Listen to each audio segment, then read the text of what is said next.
ఉత్తర భారతదేశంలో చాలా మందికి పుష్కరాలంటే తెలియదు, కానీ మన వాళ్ళకి బాగా తెలిసిన పుష్కరాలు అనేవి గోదావరి నదికి చాలా ప్రసిద్ధం.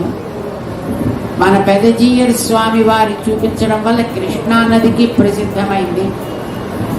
ఆ తర్వాత కావేరీ నదికి పుష్కరాలని తెలిసింది, తుంగభద్రకి పుష్కరాలని తెలిసింది.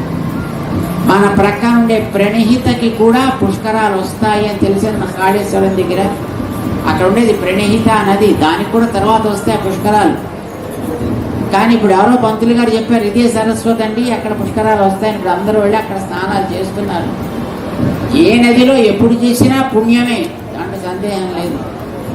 కానీ దాన్ని సరస్వతి అది ఇప్పుడు పుష్కరాలు అని చెప్పడమే సరికాదు. సరే చేస్తున్నారు స్నానాలు, మంచిదే. మన 15వ తారీఖు నుంచి మేము కూడా అక్కడికి వెళ్ళాల్సింది. మేము అక్కడ వెడుతున్నామండి, ఇక్కడికి రావడం కష్టం అవుతుంది అని చెప్పాము మేము మా హరీష్ రావు గారితో ఆ మధ్యన కలిసినప్పుడు. లేదు ఎలాగైనా ఇక్కడ మన స్వామి దగ్గర ఉండే పుష్కరాలు కదా, ఇది కూడా పుష్కరోత్సవాలు కదా, ఇది 4వ పుష్కరాలు.